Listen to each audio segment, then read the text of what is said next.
पहले चरण की वोटिंग पर वो चैप्टर जो पूरा हिसाब क्लियर कर देगा। रामनवमी पर राम मंदिर की वो तस्वीरें जो घर बैठे अयोध्या पहुंचा देंगी।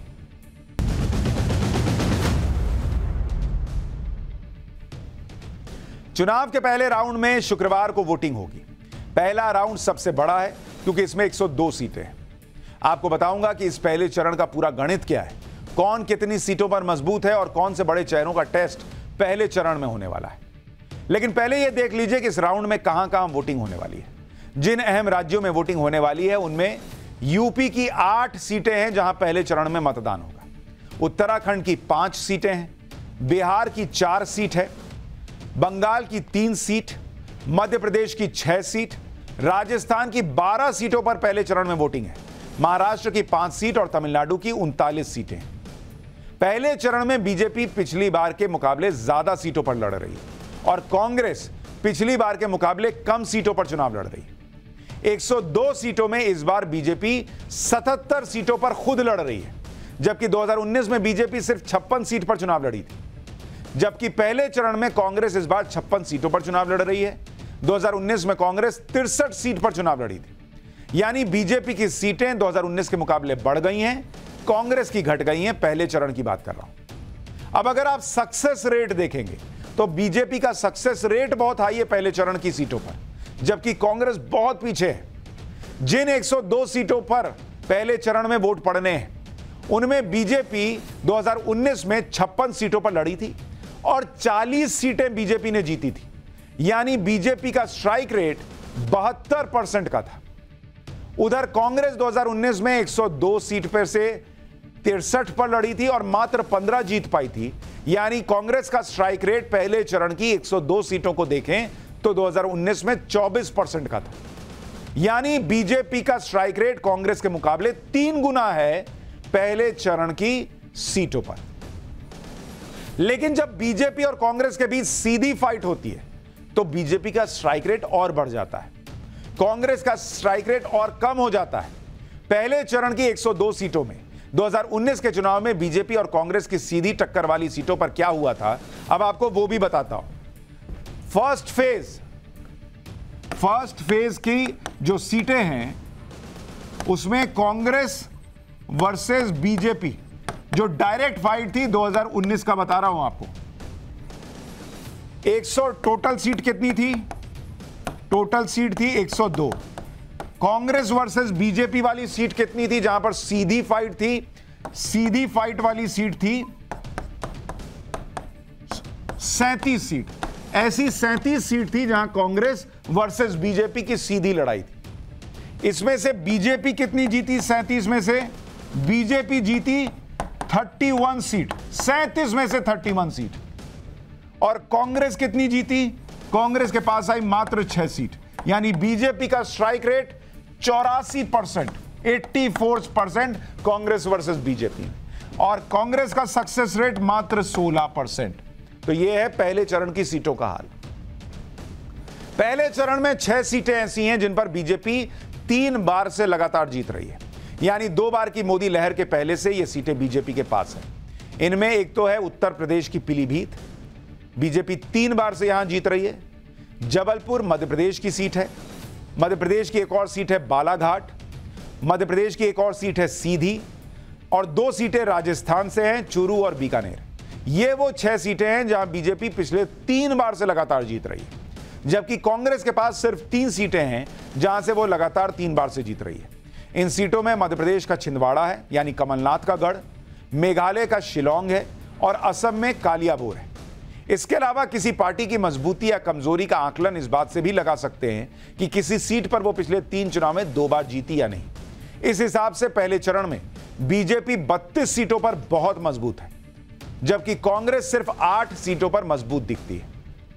पहले चरण में यूपी की 8 सीटों पर भी चुनाव है। इस बार सीएम योगी यूपी में क्लीन स्वीप के लिए कोई कसर नहीं छोड़ रहे। पहले चरण का चुनाव खत्म होने से पहले ही सीएम योगी अपने तूफानी दौरे से यूपी के पहले चरण की सीटों पर माहौल सेट कर चुके हैं। इसलिए यूपी में पहले चरण के चुनाव प्रचार का आखिरी दिन सीएम योगी गोरखपुर में रहकर बिताते दिखे। सीएम योगी ने पूरे विधि विधान से कन्या पूजन किया। सीएम योगी ने अपने हाथ से कन्याओं के पैर धोए उन्हें चुनरी ओढ़ाई, उनकी आरती उतारी। उसके बाद सीएम योगी ने कन्याओं का भोजन भी कराया। सीएम योगी ने रामनवमी के मौके पर गोरखनाथ मंदिर में शक्ति पूजा भी की। मुख्यमंत्री योगी आदित्यनाथ की तरह ही भक्ति का भाव अयोध्या में भी दिखाई दिया, जहां राम मंदिर बनने और रामलला के विराजमान होने के बाद पहली रामनवमी मनाई गई। पूरे देश में मनाए गए रामनवमी के पर्व का केंद्र आज सजी सवरी अयोध्या नगरी थी, जहां लाखों लोग अपने आराध्य रामलला के दर्शन के लिए उमड़ पड़े। रामलला के दर्शन के लिए लाखों भक्त अयोध्या पहुंचे और सिर्फ मंदिर ही नहीं, हनुमानगढ़ी से लेकर सरयू घाट तक आस्था का सैलाब दिखा। आप तस्वीरें देखिए, रामलला की प्राण प्रतिष्ठा के बाद पहली बार अयोध्या में रामनवमी मनाई जा रही थी, इसलिए राम भक्तों में अलग उत्साह देखने को मिला। राम मंदिर के बाहर की आज की तस्वीरें आपको दिखा रहा हूं। ऐसा लग रहा था जैसे पूरी अवध नगरी राम मंदिर की तरफ चल दी हो। कोई एक बार अपने राम को देख लेना चाहता था। लाखों भक्तों की भीड़ रामधुन पर जब राम मंदिर की तरफ बढ़ी तो पूरी अयोध्या श्री राम के जयकारों से गूंज उठी। राम मंदिर पहुंचने से पहले श्रद्धालुओं ने शोभा यात्रा भी निकाली। अभी आंकड़ा तो नहीं आया है, लेकिन अनुमान के मुताबिक आज करीब 7 लाख भक्त रामलला के दरबार में हाजिरी लगाते दिखे। इसी से अंदाजा लगाइए कि सुबह 3:30 बजे से शुरू हुआ दर्शन का सिलसिला रात 12 बजे तक ऐसे ही चलेगा। आज सुबह 3:30 बजे सबसे पहले रामलला की मंगला आरती हुई।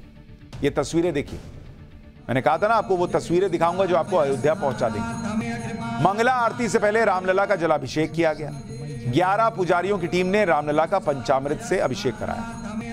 इसके बाद रामलला का भव्य श्रृंगार किया गया।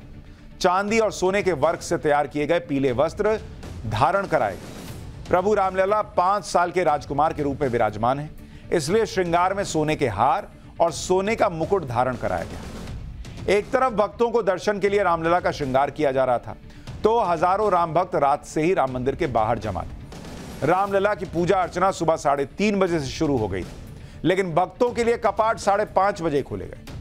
पर घंटों तक लाइन में लगे रहने के बाद भी किसी के चेहरे पर थकान नहीं दिख रही थी। इस दौरान लगातार जय सिया राम के जयकारे गूंजते रहे। पूरी अयोध्या में आज गजब का माहौल था। रामलला के दर्शन से पहले हजारों भक्तों ने सरयू नदी में स्नान किया। इसके लिए प्रशासन ने पहले से व्यवस्था कर रखी थी। मान्यता है कि राम मंदिर में दर्शन से पहले हनुमानगढ़ी में बजरंगबली के दर्शन जरूरी होते हैं, इसलिए जितनी भीड़ राम मंदिर में दिखाई दी उतने ही भक्तों की भीड़ हनुमानगढ़ी में भी नजर आई। भक्तों की भीड़ का अंदाजा प्रशासन को था, इसलिए पूरी व्यवस्थाएं चाक चौबंद रखी गई। राम मंदिर में विराजमान रामलला की अलौकिक मूर्ति गढ़ने वाले अरुण योगीराज परिवार के साथ रामलला का सूर्याभिषेक देखने पहुंचे। रामलला का सूर्याभिषेक कैसे हुआ वो भी आपको दिखाऊंगा, लेकिन उससे पहले अयोध्या पहुंचे राम भक्तों की आस्था देखिए। कनक भवन में श्रद्धालु रामधुन पर नाचते गाते नजर आए। जरा तस्वीरें दिखाइए।